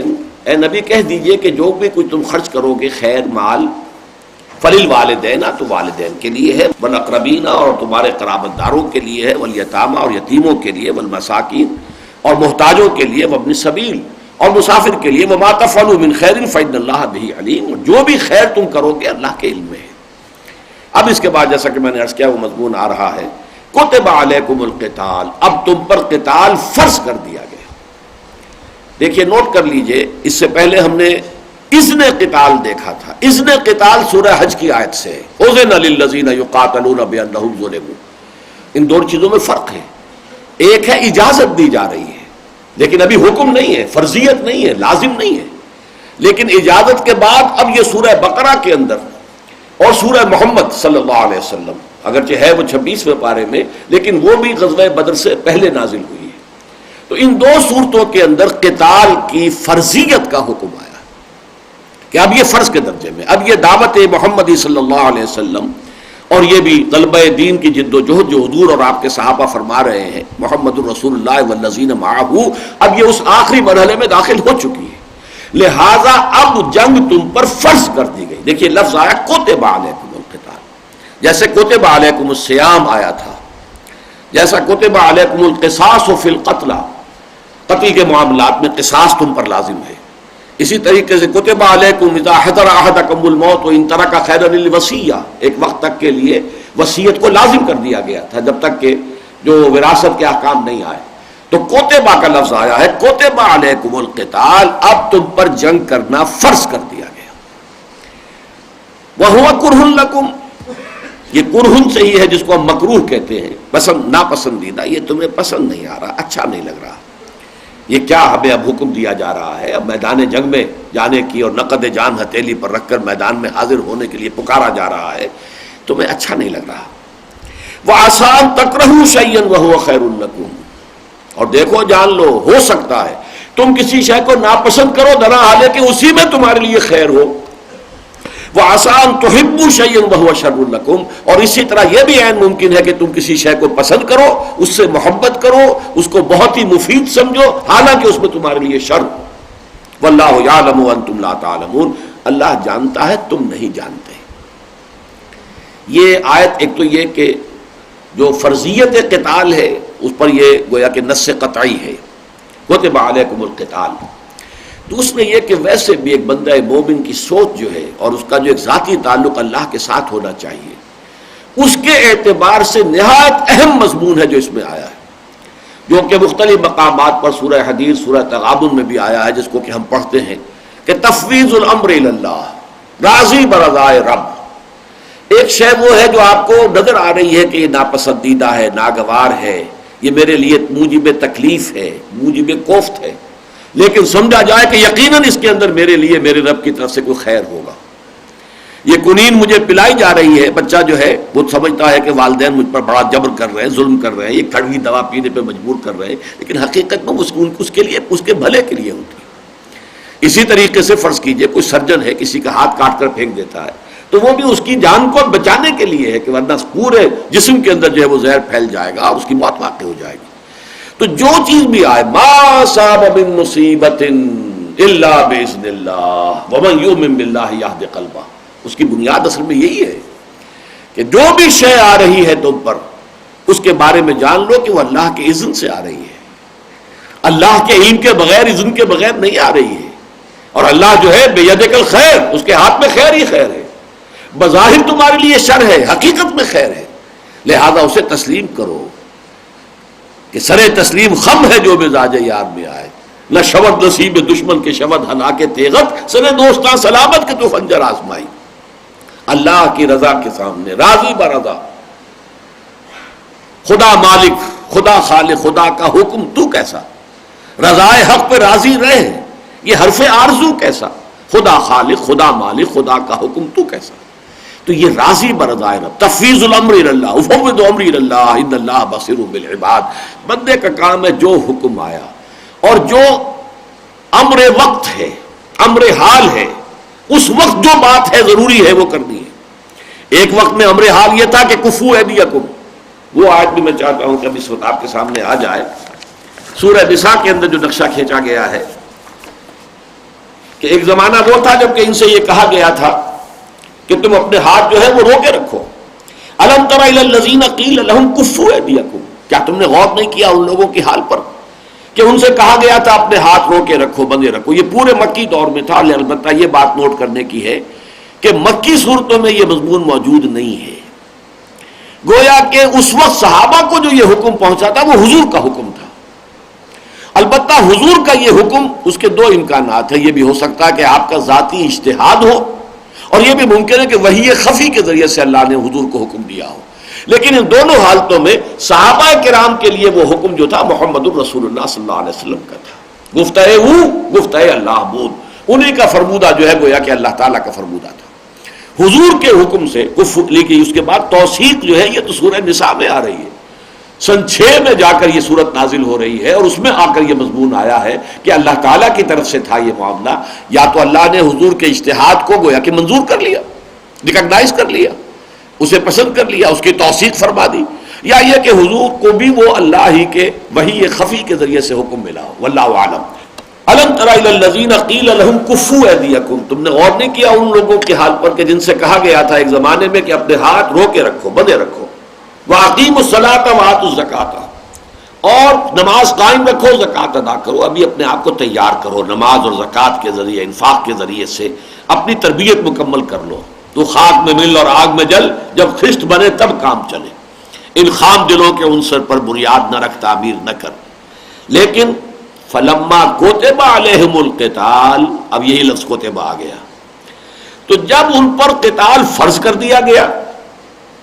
اور اس وقت بہت سے لوگ وہ تھے کہ جو، اور یہ ہوتا ہے، اس نوٹ کر لیجئے کہ تھوتھا چنا باجے گھنا، یہ ہمارے علاقے کی ہریانہ کی زبان کی کہاوت ہے، ضرب المثل ہے.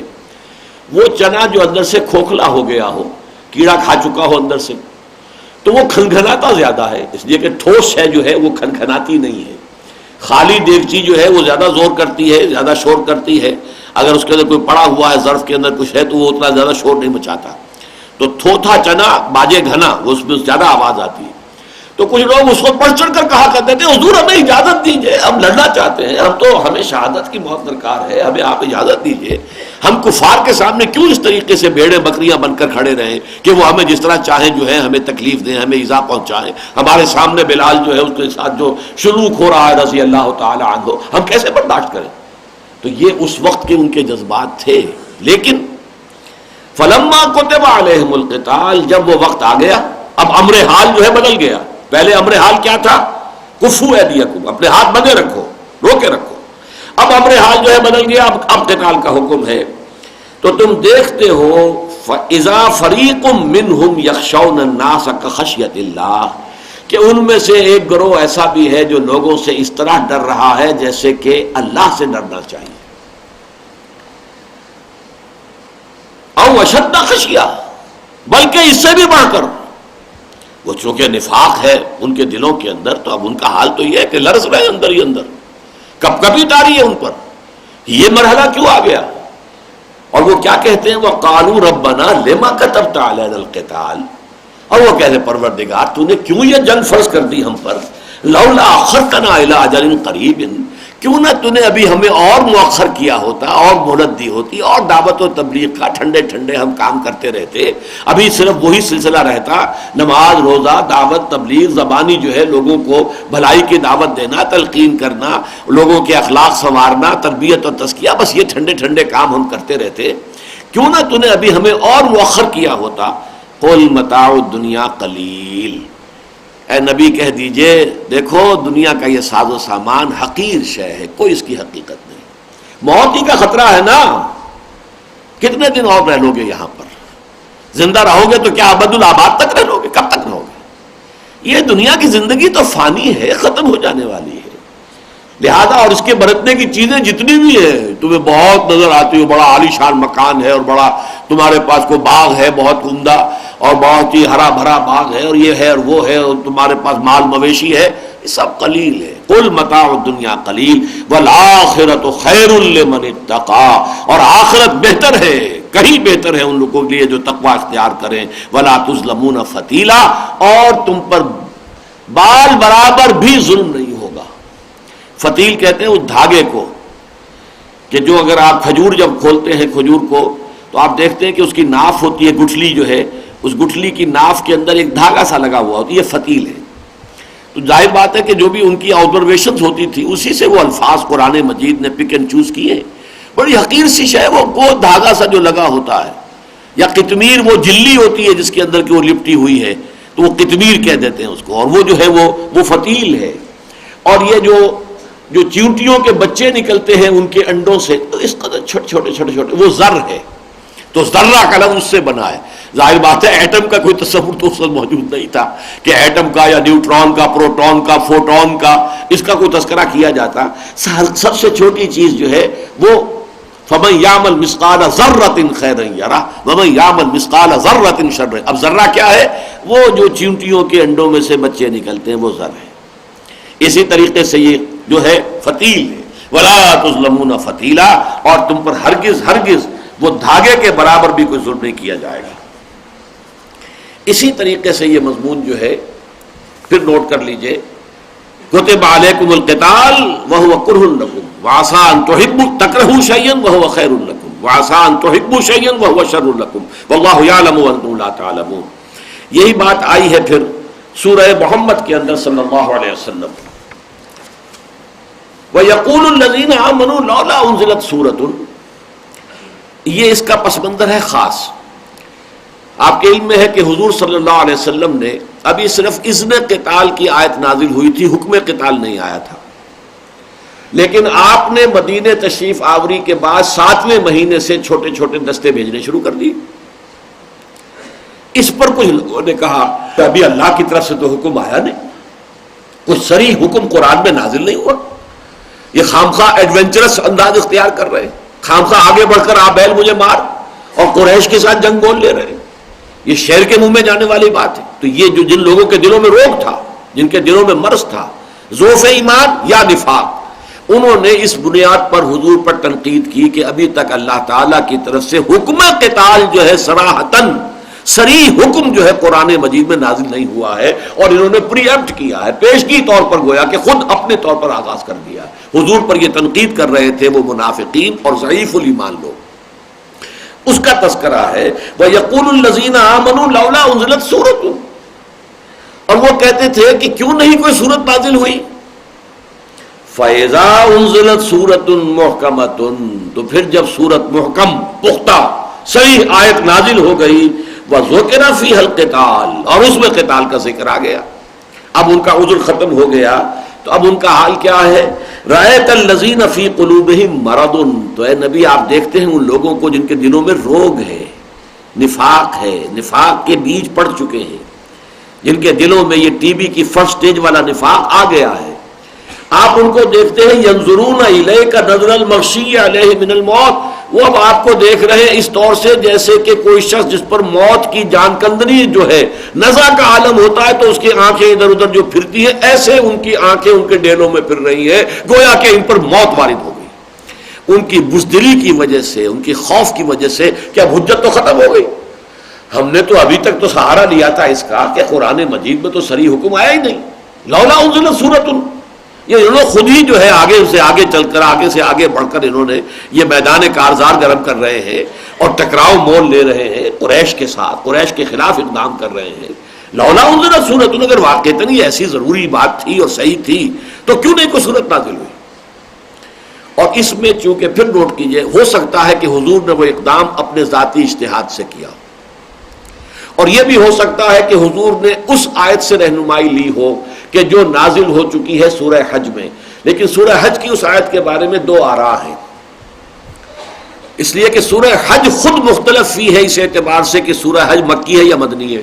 میرے نزدیک اصل صورت مکی ہے، لیکن یہ کہ اس کی کچھ آیتیں لازماً مدنی ہیں، اور کچھ آیتوں کے بارے میں مجھے یہ قول ملا حضرت عبداللہ ابن عباس رضی اللہ تعالی عنہما کا، جو امام سیوطی کی کتاب ہے الاتقان فی علوم القرآن، کہ وہ آیات نازل ہوئی ہیں اثناء سفر ہجرت میں، جبکہ حضور مکے سے روانہ ہو چکے، ابھی مدینے پہنچے نہیں ہیں، 7 دن لگے ہیں. 7 میں 3 دن جمع کیجئے غار ثور کے تو 10 دن ہیں. یعنی حضور کا اپنے گھر سے روانہ ہو کر اور پھر مدینے میں قباء پہ پہنچ جانا، اس میں 10 دن لگے. 3 دن راتیں غار ثور میں اور 7 دن آپ کے سفر میں لگے. اس دوران میں جو آیات نازل ہوئی ہیں، اب انہیں مکی کہیں گے یا مدنی کہیں گے؟ مدینے ادھر ابھی پہنچے نہیں اور مکے سے آپ رخت سفر اختیار کر چکے، باندھ چکے. بہرحال ایک رائے یہ ہے کہ یہ اس زمانے میں آیت نازل ہوئی ہے اذن للذین یقاتلون بانہم ظلموا وان اللہ علی نصرہم لقدیر.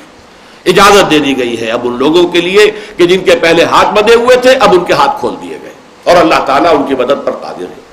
تو گویا کہ حضور نے اس اذن کے تحت آپ نے وہ اقدام کیا اور آپ نے وہ چھاپا مار دستے بھیجنے شروع کر دیے۔ 4 سرایا اور 4 جو غزوات ہیں وہ غزوہ بدر سے پہلے یہ سیرت کی کتابوں میں محفوظ ہے، اگرچہ ایک خاص دور میں انگریزی دور میں جو کتابیں لکھی گئی سیرت کی ان میں ان چیزوں کو چھپا دیا گیا، علامہ شبلی تک چھپا گئے اس کو، اس لیے کہ چونکہ مغرب ہم پر یہ اعتراض کر رہا تھا کہ یہ تو بوئے خون آتی ہے اس قوم کے افسانوں سے، اسلام تو تلوار سے پھیلا ہے، لہذا ہمارا انداز ہو گیا اپولوجیٹک۔ اس وقت ہم غلام بھی تھے، ذہنی طور پر بھی ہم پر غلامی کے اثرات تھے، ویسے تو غلام تھے ہی لیکن ذہناً بھی غلام ہو گئے تھے کچھ، اور بڑے بڑے اہل قلم اور اہل علم بھی غلام ہو گئے تھے ذہنی اعتبار سے، تو انہوں نے اس اعتبار سے اپولوجیٹک انداز اختیار کیا، نہیں دیکھیے جنگ شروع نہیں کی ہم نے، نہیں کی حضور نے، نہیں کی تھی، بلکہ جنگ تو ان پر ٹھونس دی گئی تھی، وہ تو دفاعی جنگ تھی جو حضور نے کی ہے، اور اس میں انہوں نے گویا کہ سیرت کے اس پورے باب ہی کو حذف کر دیا۔ حالانکہ واقعہ یہ ہے کہ ہجرت کے بعد مکے والوں کی طرف سے کوئی اقدام نہیں ہوا، قطعاً نہیں ہوا، اقدام حضور کی طرف سے ہوا اور 7ویں مہینے سے شروع ہو گیا۔ ربیع الاول سن 1 میں آپ نے ہجرت فرمائی ہے، اور رمضان سن 1 کے اندر آپ نے وہ بھیجنے شروع کر دیے سریے، 4 سرایا اور 4 غزوات یہ حضور نے کیا ہے۔ اور اس میں جو آخری سریہ تھا سریہ نخلہ، اس میں ایک عجیب واقعہ ہو گیا، کیونکہ آگے جو مضمون آ رہا ہے اس کا اس سے بڑا گہرا تعلق ہے، یہی سمجھ لیجئے اس کو۔ ہوا یہ کہ حضور نے 12 افراد حضرت عبداللہ ابن جحش رضی اللہ تعالیٰ عنہ کی سرکردگی میں یہ ایک دستہ بنایا، انہیں یہ نہیں بتایا کہ کہاں جانا ہے، کیا کرنا ہے، ایک مہر شدہ خط جو ہے دے دیا گیا، انہیں تحریر دے دی گئی کہ 2 دن کی مسافت طے کرنے کے بعد جا کر اس کو کھولنا لفافے کو، اور جو اس میں لکھا ہوا ہے اس پر عمل کرنا۔ 2 دن وہ مکے کی طرف چلتے رہے ہیں، اس کے بعد انہوں نے وہ خط کھولا تو اس میں لکھا ہے کہ تم نخلا جاؤ، وہاں مقیم رہو اور قریش کی نقل و حرکت سے ہمیں مطلع کرتے رہو۔ نخلا ایک مقام ہے جو مکے اور طائف کے مابین ہے، وادی نخلا، یہی جگہ ہے جہاں حضور جب طائف سے واپس آ رہے تھے تو یہیں پر آپ کا قیام تھا، رات کو آپ نے یہاں قیام فرمایا تھا، اور فجر کی نماز میں آپ جب قرآن مجید کی قرات فرما رہے تھے تو جنوں کی ایک جماعت قریب سے گزری تھی اور وہ آواز سن کر آئی اور انہوں نے وہاں قرآن سنا۔ سورہ احقاف میں اس کی پوری تفصیل آئی ہے، انا سمعنا قرآنا عجبا یہدی الی الرشد فآمنا بہ۔ پھر انہوں نے جا کر اپنی قوم میں جنات میں تبلیغ شروع کر دی، یا قومنا اجیبوا داعی اللہ، اے ہماری قوم کے لوگوں یہ اللہ کی طرف بلانے والے کی پکار پر لبیک کہو۔ وہی نخلا ہے یہ۔ تو یہ نخلا چونکہ مابین ہے مکے کے اور طائف کے، یہاں پر ان سے کہا گیا رکو اور وہاں پر گھاٹ میں بیٹھو اور نقل و حرکت کی جو ہے ہمیں اطلاع دیتے رہو۔ بہرحال یہ جب وہاں پہنچے ہیں تو چونکہ 6 اونٹ تھے، 12 افراد تھے، تو ایک اونٹ پر 2 سواریاں تھیں۔ ایک اونٹ گم ہو گیا تو وہ 2 حضرات تو پیچھے رہ گئے، 10 پہنچ گئے نخلا۔ اب وہاں ایک قافلہ گزرا جو طائف سے آیا تھا اور مکے جا رہا تھا، اس نے وہاں جا کے پڑاؤ ڈالا، انہوں نے آپس میں مشورہ کیا کیا کرنا چاہیے۔ اچھا مہینہ ابھی رجب کا تھا، اور رجب جو ہے اشہر حرم میں ہے، حرام مہینوں میں ہے، جس میں جنگ کرنا جو ہے وہ حرام تھا، ہمیشہ سے چلا آ رہا تھا، عرب کی روایات میں بھی تھا، قرآن نے بھی آ کر جو اشہر حرم کو جو ہے وہ تسلیم کیا۔ تو تھا رجب کا مہینہ، انہوں نے سوچا اگر ہم نے 1 دن انتظار کیا تو ہو سکتا ہے یہ یہاں سے نکل کر حرم میں داخل ہو جائے، اور وہ مشورہ کیا، انہوں نے ان کے اوپر حملہ کیا، ایک آدمی ان کا قتل ہو گیا، ایک زخمی ہو گیا، اور ان کا کافی مال جو تھا ان کے پاس تجارت کا وہ لے کر آ گئے۔ حضور نے ناراضگی کا اظہار فرمایا کہ میں نے تمہیں جنگ کا حکم تو نہیں دیا تھا، آپ نے اس مال غنیمت کو بھی قبول نہیں کیا، اور عتاب فرمایا ایک اعتبار سے۔ بہرحال یہ واقعہ جو ہوا ہے، یہ واقعہ نخلا، ایک رائے یہ ہے کہ یہ جو سورہ حج کی آیت ہے اس موقع پر ان لوگوں کا جو یہ اقدام ہو گیا تھا جس پر کہ پھر بڑا طوفان اٹھا، ایک تو یہ کہ اقدام محمد نے کر دیا، محمد کے آدمیوں نے ہمارا آدمی مار دیا صلی اللہ علیہ وسلم، تو گویا کہ پہل حضور کی طرف سے ہو گئی۔ اب اس پر ایک طوفان اٹھ گیا مکے میں، جو کچھ لوگ بچ کر وہاں سے بھاگ کر گئے تھے اس قافلے کے، انہوں نے جا کر دہائی مچا دی، کپڑے پھاڑ کر اور چیخ چلا کر یہ بپتا ہم پر ہوئی ہے، اور یہ محمد کے آدمیوں نے صلی اللہ علیہ وسلم ہمارے ساتھ کیا ہے۔ پھر یہ کہ خاص طور پر رجب کا آخری دن تھا، ابھی رجب کا مہینہ تھا، تو گویا کہ حرمت جو ہے ایک یعنی حرمت والے مہینے کی بے حرمتی بھی ہو گئی۔ تو اس کو پھر کنڈون کیا ہے اللہ نے، وہ اگلی آیت ہم پڑھیں گے، اس لیے میں نے یہ واقعہ آپ کے سامنے بیان کر دیا۔ اس وقت اس کو بیان کرنے کا مقصد یہ تھا کہ ایک رائے یہ ہے کہ سورہ حج کی آیت جو ہے یہ اس موقع پر نازل ہوئی ہے۔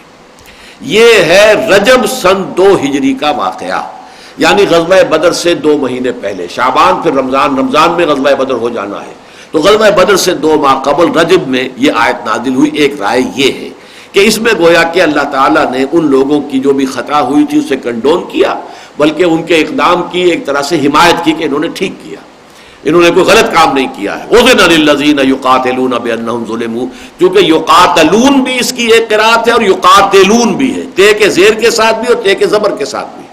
زبر کے ساتھ ہے تو وہ مفعول بنتا ہے، اور اگر زیر کے ساتھ ہے تو وہ گویا کہ فاعل بنتا ہے۔ لہذا یقاتلون جو قتال کر رہے ہیں، انہوں نے قتال کا آغاز کر دیا۔ اذن للذین یقاتلون بانہم ظلموا، انہوں نے ان پر ظلم کیا گیا تھا اس لیے انہوں نے قتال کیا ہے، تو کوئی حرج نہیں ہے۔ اور اس میں جو دوسرا پہلو ہے وہ بعد میں آ جائے گا۔ بہرحال کتب علیکم القتال وہو کرہ لکم وعسى ان تکرہوا شیئا وہو خیر لکم وعسى ان تحبوا شیئا وہو شر لکم واللہ یعلم وانتم لا تعلمون۔ اور اس آیت کے حوالے سے میں نے آپ کو سورہ نساء کی آیت بھی اور پھر اس کے بعد سورہ محمد کی آیت، 2 آیتیں صلی اللہ علیہ وسلم، یہ گویا کہ اس آیت کی وضاحت میں مزید قرآن مجید کے یہ مقامات ہیں۔ اب آگے چلیے، یسألونک عن الشہر الحرام قتال فیہ، اب یہ جو واقعہ ہو گیا تھا یہ تھا رجب کے مہینے میں، تو جو طوفان اٹھا، جیسے کہ اس سے پہلے ہم دیکھ چکے ہیں کہ جب تحویل قبلہ ہوئی تب بھی طوفان اٹھا، یہودیوں نے ایکسپلائٹ کیا، یہ کیسے نبی ہیں جن کا قبلہ ہی معین نہیں، کبھی شمال کی طرف رخ کر کے نماز پڑھ رہے ہیں، کبھی مغرب، کبھی جنوب کی طرف رخ کر لیا ہے۔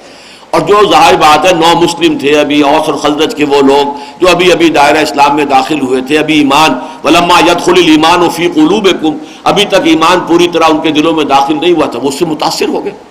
یہی وجہ ہے کہ قرآن مجید میں پورے 2 رکوع اس موضوع پر ہیں، یہ تحویل قبلہ کا، تشویش بہت ہو گئی تھی مسلمانوں کو، اسی طرح اب اس پر بھی شور اٹھ گیا۔ اور ظاہر بات ہے کہ جو بھی روایات چلی آ رہی تھی، تو اشہر و حرم کے اندر جنگ کرنا، یہ کیا کیا؟ یہ تو ہم سے بہت بڑا گناہ کبیرہ ہو گیا، یہ تو بہت بڑی خطا ہو گئی۔ اور بظاہر بات ہے کہ یہودیوں نے بھی اور منافقین کے جو سردار تھے عبداللہ ابن ابی کی قسم کے لوگ، انہوں نے شور مچایا، بھائی کیسے نبی ہے، یہ نبی نہیں ہے، نبی ہوتے تو ممکن تھا کہ وہ حرمت والے مہینے کی جو ہے اس کی حرمت کو بٹا لگاتے۔ یسألونک عن الشہر الحرام قتال فیہ، اے نبی آپ سے پوچھ رہے ہیں کہ یہ جو حرمت والے مہینہ ہے اس میں قتال کا معاملہ کیسا ہے، آپ بتائیے، اب آپ فیصلہ کیجئے۔ یہ کتنا بڑا جو ہے وہ اپائے ہو گیا ہے، ہندی میں کہا جائے گا اپائے، گناہ عظیم ہو گیا ہے بہت بڑا، تو آپ اس کے بارے میں اپنا ورڈکٹ دیجئے، فیصلہ دیجئے۔ قل، اب اللہ کی طرف سے فیصلہ آ رہا ہے، قل قتال فیہ کبیر، کہہ دیجئے کہ واقعتاً حرمت والے مہینے میں جنگ کرنا بہت بڑی بات ہے، بری بات ہے، گناہ ہے، یقیناً گناہ ہے، یقیناً غلط کام ہوا ہے، لیکن وَصَدٌّ عَن سَبِيلِ اللَّهِ وَكُفْرٌ بِهِ وَالْمَسْجِدِ الْحَرَامِ وَإِخْرَاجُ أَهْلِهِ مِنْهُ أَكْبَرُ عِندَ اللَّهِ، لیکن اللہ کے راستے سے لوگوں کو روکنا، اللہ کا کفر کرنا اور مسجد حرام سے لوگوں کو روکنا اور حرم میں رہنے والے لوگوں کو ان کے گھروں سے نکالنا، یہ اللہ کے نزدیک اس سے بھی کہیں بڑی بات ہے، اکبر عند اللہ۔ یعنی یہ قریش جو شور مچا رہے ہیں اپنے گریبانوں میں تو جھانکے ذرا، انہوں نے کیا کچھ کیا ہے؟ اللہ کے دین سے انہوں نے لوگوں کو روکا، کس کس طریقے سے ٹارچر کیا، کس کس طریقے سے ان کو جو ہے ان پر ظلم کیا، انہیں پرسیکیوٹ کیا، حرم کے اندر لوگوں کو مارا گیا، حرم میں انہوں نے سازش کی تھی محمد کو قتل کرنے کی صلی اللہ علیہ وسلم۔ اب یہ حرمت کا جو ہے وہ نعرہ لگا کے کھڑے ہو گئے ہیں، دہائی دے رہے ہیں حرمت کی، حرمت والا مہینہ اور حرمت والی جگہ، تو کیا یہ اسی حرمت والے شہر کے اندر محمد صلی اللہ علیہ وسلم کو قتل کرنے کی جو ہے سازش انہوں نے نہیں کی تھی؟ یہ تو اللہ کا خاص معاملہ تھا کہ ان کی آنکھوں میں دھول جھونک کر اللہ تعالیٰ اپنے نبی کو نکال کر لے گیا، انہیں نظر نہیں آئے حضور صلی اللہ علیہ وسلم، ان کے بیچ میں سے ہو کر گزرے ہیں لیکن نظر نہیں آئے، لیکن یہ کہ انہوں نے تو کوئی کسر نہیں چھوڑی تھی۔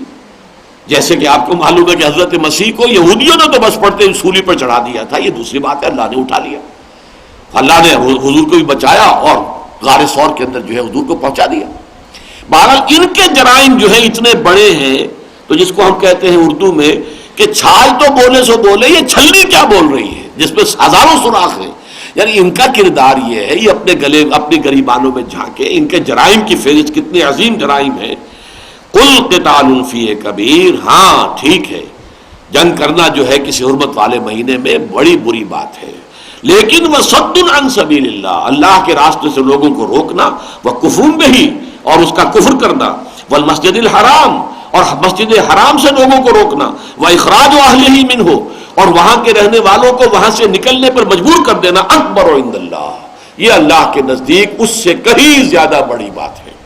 والفتنۃ اکبر من القتل، اور یقیناً فتنہ جو ہے وہ قتل سے بھی بڑی شے ہے.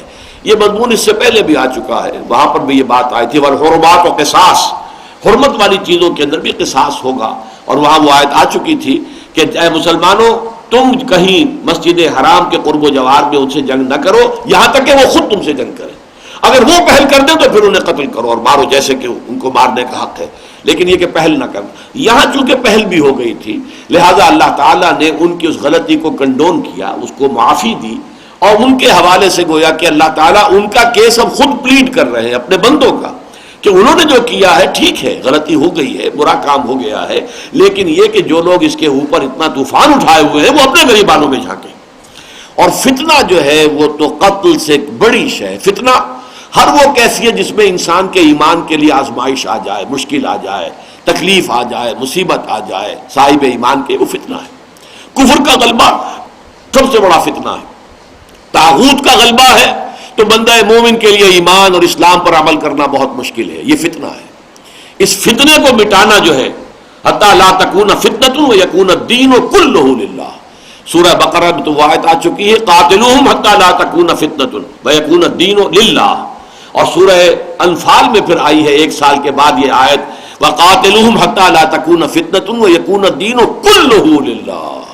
اب تمہارا یہ جنگ کا مرحلہ جو ہے جاری رہے گا، جبکہ یہ اب آخری مرحلے میں اقامت دین اور غلبہ دین کی جدوجہد داخل ہو چکی ہے، تو اب اس میں کوئی کمی نہیں آئے گی، اپنا ہاتھ نہیں روکو گے، اب بڑھتے رہو گے اس راستے میں یہاں تک کہ فتنہ بالکل فروغ ہو جائے، فساد رفع ہو جائے، اور دین کل کا کل اللہ کے لیے ہو جائے. وَيَكُونَ الدِّينُ كُلُّهُ لِلَّهِ وَلَا يَزَالُونَ يُقَاتِلُونَكُمْ. اور دیکھو اے مسلمانوں، اب یہاں رخ بدل گیا اہل ایمان کی طرف، ان میں سے جو ذرا کمزور تھے، جو متاثر ہو گئے تھے ان کے پروپیگنڈے سے.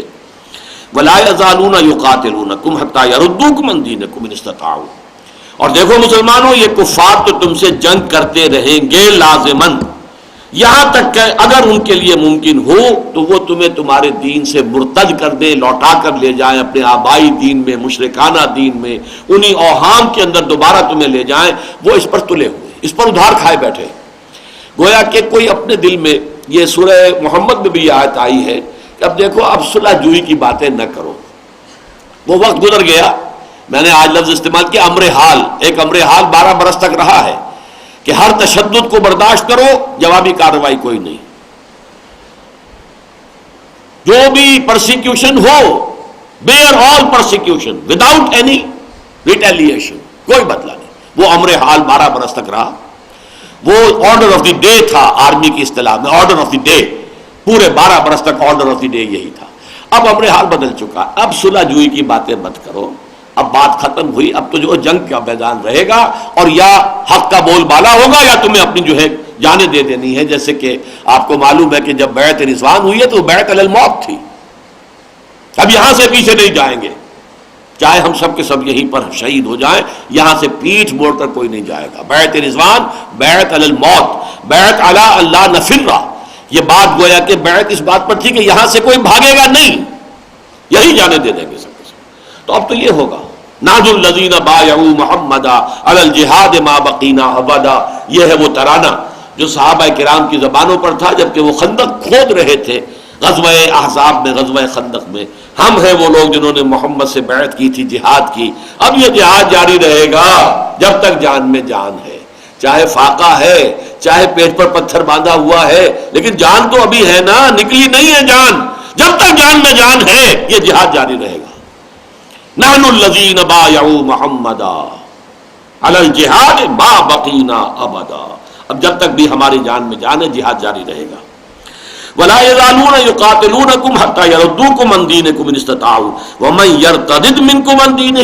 اور سوچ لو جو کوئی بھی تم میں سے مرتد ہو گیا، لوٹ گیا، پیچھے چلا گیا، ردہ یا ردو ہوتا ہے کسی کو لوٹا دینا، موڑ دینا، اور باب افتعال ہوا ارتداد، خود پلٹ جانا، خود لوٹ جانا، خود پسپائی اختیار کرنا. تو جو کوئی بھی لوٹ جائے گا تم میں سے اپنے دین سے فیمت، اور اسی حال میں اگر اسے موت آ گئی وہو کافرن، کہ وہ کافر ہی ہو، فاولئک حبطت اعمالہم فی الدنیا والآخرہ، تو یہ وہ لوگ ہوں گے کہ جن کے تمام اعمال دنیا اور آخرت میں حبط ہو گئے، چاہے کتنی ہی نمازیں انہوں نے پڑھی ہوں اور حضور کی امامت میں پڑھی ہوں، حضور کے اقتداء میں پڑھی ہوں، مسجد نبوی میں پڑھی ہوں جہاں کی ایک نماز 50,000 نمازوں کے برابر ہے، اور حضور کے، یہ تو عام حالات میں آج بھی مسجد نبوی کی ایک نماز 50,000 نمازوں کے مساوی ہے، تو جو حضور کی امامت میں نماز ادا کی گئی. لیکن یہ سارے اعمال حبط ہو جائیں گے اگر تم واپس چلے گئے اور تم نے دین سے ارتداد کی روش اختیار کر لی. وَأُولَٰئِکَ أَصْحَابُ النَّارِ هُمْ فِيهَا خَالِدُونَ، اور وہ ہوں گے جہنمی اور اسی میں رہیں گے ہمیشہ ہمیشہ. اب اس سلسلے کی آخری آیت، ان الذین آمنوا والذین ہاجروا وجاہدوا فی سبیل اللہ اولئک یرجون رحمت اللہ واللہ غفور رحیم. یقیناً وہ لوگ کہ جو ایمان لائے اور جنہوں نے ہجرت کی اور جہاد کیا اللہ کی راہ میں، وہی ہیں کہ جو امیدوار ہیں اللہ کی رحمت کے. پہلی بات تو یہ نوٹ کیجئے کہ اللہ کی رحمت کے لیے کوالیفائی کرنا پڑتا ہے. رجا، اللہ کی رحمت کی امید، اور یہ بغیر کچھ کیے، بغیر کوئی قربانی دیے، بغیر کوئی تکلیف برداشت کیے، بغیر کوئی اثار کیے اگر آپ رجا لیے کے جا رہے ہیں تو وہ پھر کوئی ایک آپ کے اپنے ذہن کا تصور ہے. اللہ سے امید ہو جبکہ یہ کچھ کیا ہو. ان الذین آمنوا والذین ہاجروا وجاہدوا فی سبیل اللہ، وہ لوگ جو ایمان لائے اور جنہوں نے ہجرت کی ہے اللہ کی راہ میں اور پھر اللہ کی راہ میں جہاد کیا ہے. تو پہلی بات تو یہ ہے کہ اولئک یرجون رحمت اللہ، یہ لوگ ہیں جو حقیقتاً امیدوار ہیں اللہ تعالیٰ کی رحمت کے. اللہم ربنا اجعلنا منہم، ہمیں بھی دعا کرنی چاہیے کہ اللہ ہمیں بھی ان میں شامل فرما، اس لیے کہ یہ معاملہ تو قیامت تک جاری ہے. آج بھی وہ معرکہ تو جاری ہے حق و باطل کا، ستیزہ کار رہا ہے ازل سے تا امروز، چراغ مصطفی سے شرار بولابی، یہ جو چل رہا ہے. اور اب آخری معرکہ جو آنے والا ہے وہ بہت بڑا ہے، وہ دجال اکبر ہوگا، اس کا مقابلہ کرنا ہوگا مسلمانوں کو. عظیم ترین فتنہ جس کے بارے میں کہا گیا ہے کہ ہر نبی ہر رسول نے اپنی امت کو خبردار کیا، اور آدم کی تخلیق سے لے کر قیامت تک کہ جو بھی حالات ہیں ان میں اس سے بڑا فتنہ اور کوئی نہیں ہوگا جو کہ فتنہ دجال ہے. اور آخری الملحمۃ العظمیٰ ہونے والا ہے، مسلمانوں کو بہت بڑا نقصان پہنچنے والا ہے، بہت بڑی تعداد میں ان پہ ہلاکت آئے گی. ویل للعرب، اور چونکہ یہ ہونا ہے وہی فلسطین کا اور شام کا میدان جنگ ہے، لہذا وہیں پر یہ ہوگا، اور وہاں پر ظاہر بات ہے کہ مسلمان عرب جو ہیں ان کی بہت بڑی تعداد جو ہے اس سے شہادت نصیب ہوگی. یہ سب حالات و واقعات کتاب الفتن، کتاب الملاحم، یہ جو حدیث کی کتابوں میں موجود ہے. تو یہ تو ہونا ہے. ابھی معرکہ تو اب بھی جاری ہے، اس لیے کہ حق و باطل کا معرکہ، باطل کا غلبہ ہے، اور جو بھی بندہ مومن ہے اس کا فرض عین ہے کہ اس غلبے کے خلاف اٹھ کھڑا ہو، محنت کرے، جد و جہد کرے. یہ دوسری بات ہے کہ یہ نہیں ہے کہ کھڑا ہو کے نعرہ لگا دے بس، اس سے کیا ہوگا؟ کچھ بھی نہیں. باطل اور طاغوت کی صحت پر تو کوئی اثر نہیں پڑے گا. اس کے لیے پہلے یہ ہے کہ دعوت ہے، تبلیغ ہے، پھر جو قبول کرے ان کی تربیت ہے، تزکیہ ہے، تنظیم ہے، انہیں منظم کیا جائے. اب جب طاقت اتنی ہو جائے کہ پھر واقعتاً جو ہے جب خشت بنے تب کام چلے، اور جب اینٹ بن چکی ہو تو اینٹ مارو گے تو یقیناً کوئی نہ کوئی اثر جو ہے وہ نکلے گا، اس کا ظاہر ہوگا. اگر کچی ریت کا گولا ہے، یہ میں نے بہت مرتبہ مثال دی ہے کہ کچی ریت ساحلی ریت ہوتی ہے، وہ اس کے اندر پانی بھی ہوتا ہے، کچھ آپ کا گولا بنا کر اگر شیشے پہ بھی ماریں گے تو شیشہ قائم رہے گا، وہ ریت بکھر جائے گی.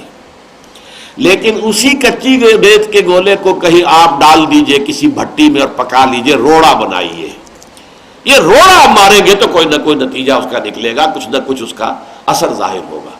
اسی لیے وہ شعر میں نے آج 2 مرتبہ پہلے سنایا ہے، خاک میں مل اور آگ میں جل، جب خشت بنے تب کام چلے، ان خام دلوں کے عنصر پر بنیاد نہ رکھ، تعمیر نہ کر. تو یہ مراحل ہیں. پہلا مرحلہ دعوت و تبلیغ کا ہے، پھر مرحلہ ہے تربیت، تعلیم، تزکیہ اور تنظیم، جمع کرنا، منظم کرنا، جس کے لیے حضور نے بھی بیعت دی ہے. بایعنا رسول اللہ صلی اللہ علیہ وسلم علی السمع والطاعۃ فی العسر والیسر والمنشۃ والمکرہ وعلی عثرۃ علینا وعلی لا ننازع الامر اہلہ وعلی ان نقول بالحق اینما کنا لا نخاف فی اللہ لومۃ لائم متفق علیہ۔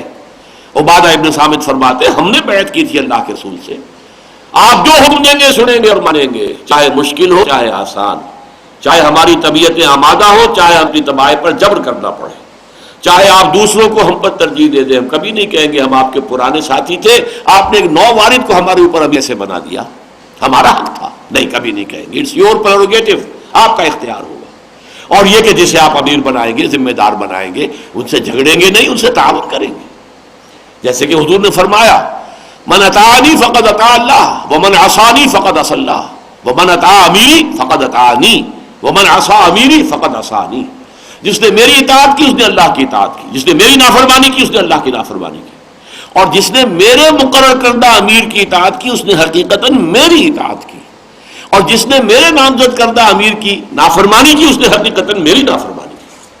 تو یہ مراحل گزر کر پھر وہ طاقت بنے جس کو قرآن کہتا ہے بل نقذف بالحق علی الباطل فیدمغہ، ہم حق کا کوڑا باطل کے سر پر دے مارتے ہیں جو اس کا بیجا نکال دیتا ہے۔ لیکن کوڑا تیار تو ہو جائے، رسی بٹی ہوئی تو ہو، مضبوط کوڑا تو ہو، تو دعوت و تبلیغ کا مرحلہ، پھر تربیت تزکیہ اور تنظیم کا مرحلہ، اور اس کے بعد تصادم کا مرحلہ۔ تصادم میں پہلے پیسیو ریزسٹنس ہے جو مکے میں 12 برس رہی ہے، پھر ایکٹیو ریزسٹنس ہے، آخری مرحلہ قتال کا ہے، میدان جنگ میں آنا اور اپنی جان کی بازی لگا دینا۔ تو جو لوگ اس راستے پر چل رہے ہیں، اور اس میں بات واضح ہو گئی ہے، سورہ نساء میں یہ مضمون آ چکا ہے، جو شخص اپنے گھر سے ہجرت کی نیت سے ارادے سے نکل گیا، چاہے وہ مدینے نہیں پہنچا، راستے میں موت آ گئی، یدرک الموت فقد وقع اجرہ علی اللہ، اس کا جو اجر ہے ہجرت کا وہ اللہ کے ذمے ہو گیا، چاہے مدینے نہیں پہنچا۔ انما الاعمال بالنیات، اسی طرح چاہے کسی بندہ مومن کی زندگی میں قتال کا مرحلہ نہ آئے، کوئی پرواہ نہیں، لیکن دل میں نیت ہونی چاہیے، خواہش ہونی چاہیے، آرزو ہونی چاہیے، اے اللہ میری زندگی میں وہ مرحلہ آ جائے کہ خالصتاً تیرے دین کے لیے جنگ ہو اور میں اس میں حاضر ہوں۔ حضور نے فرما دیا من لم یغز، فلاں وہ ایک شخص کے جو نہ کبھی جنگ میں حصہ لیا، وَلَمْ يُحَدِّثْ نَفْسَهُ لِذَلِكَ، نہیں اپنے دل میں اس کے لیے کوئی آرزو، کوئی تمنا، کوئی خواہش رکھی، تو اگر اس حال میں وہ مر گیا فقد مات علی شعبۃ من النفاق، تو اس کی موت ایک قسم کے نفاق پر ہوئی ہے۔ اس آرزو کا ہونا ایمان کی شرط لازم ہے کہ اللہ تیری راہ میں جنگ کا موقع آئے اور میری اس کے اندر جان جو ہے تیرے دین کے کام آ جائے، مجھے شہادت کی موت عطا ہو جائے، جس کے لیے کہ خود حضور نے جو ہے آرزو رکھی، لَوَدِدْتُ أَنْ أُقْتَلَ فِي سَبِيلِ اللَّهِ ثُمَّ أُحْيَا ثُمَّ أُقْتَلَ ثُمَّ أُحْيَا ثُمَّ أُقْتَلَ، میرے دل میں جو ہے بڑی خواہش ہے، میں چاہتا ہوں میں اللہ کی راہ میں قتل ہو جاؤں، پھر مجھے زندہ کیا جائے، پھر ایک مرتبہ اللہ کی راہ میں قتل ہونے کی لذت دوبارہ ملے، خدا را آن کرم بارے نگر کن، یہ مجھ پر یہ جو ہے مرحلہ بار بار آئے، یہ میری خواہش ہے۔ اگرچہ یہ خواہش وہ تھی حضور کی صلی اللہ علیہ وسلم کہ جو منظور نہیں کی جا سکتی تھی، کیوں؟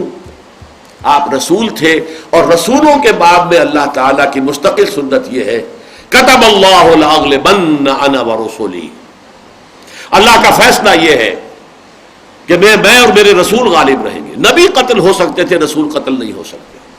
وَلَقَدْ سَبَقَتْ كَلِمَتُنَا لِعِبَادِنَا الْمُرْسَلِينَ أَنَّهُمْ هُمُ الْمَنْصُورُونَ، ان کی تو مدد ہو کر رہے گی، وَإِنَّ جُنْدَنَا هُمُ الْغَالِبُونَ، ہمارا لشکر غالب آ کر رہے گا، یہ ہمارا فیصلہ رسولوں کے باب میں، نبیوں کے باب میں نہیں۔ حضرت یحییٰ قتل ہو گئے، زکریا قتل ہو گئے، نبی کئی قتل ہو گئے، لیکن رسول قتل نہیں ہو سکتا۔ رسول کو قتل کرنے کی کوشش کی یہودیوں نے، اللہ نے اٹھا لیا زندہ، قتل نہیں ہونے دیا۔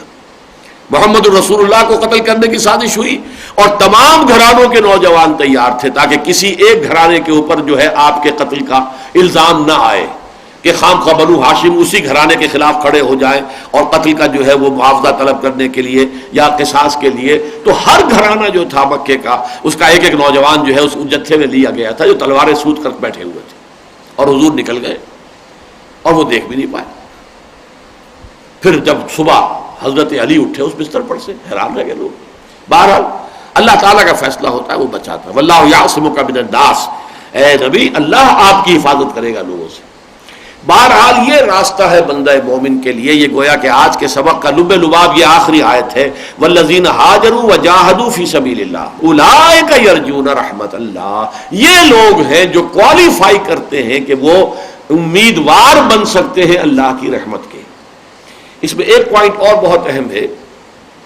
چونکہ ابھی غزوہ بدر نہیں ہوا اور یہ سب آیتیں اس سے پہلے پہلے کی ہیں، اور یہ سیرت کا یہ واقعہ ذہن میں رکھیے کہ غزوہ بدر سے پہلے جتنی بھی مہمیں ہیں 8، 4 سرایا 4 غزوات، ان میں کسی انصاری کو شریک نہیں کیا حضور نے.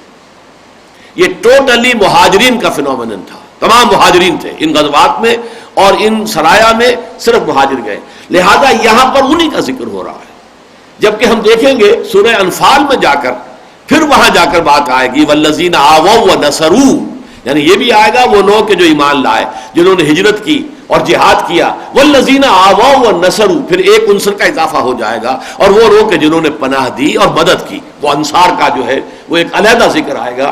لیکن یہاں چونکہ ابھی تک ان 8 مہمات میں کسی انصاری کو شریک نہیں کیا گیا، لہذا یہ خالصتاً مہاجرین کا فنومینن ہے. تو یہ آیت اسی کو کور کر رہی ہے. ان الذین آمنوا والذین ہاجروا وجاہدوا فی سبیل اللہ اولئک یرجون رحمت اللہ واللہ غفور رحیم. اور یقیناً اللہ تعالی غفور ہے، رحیم ہے، بخشنے والا ہے، رحم فرمانے والا ہے.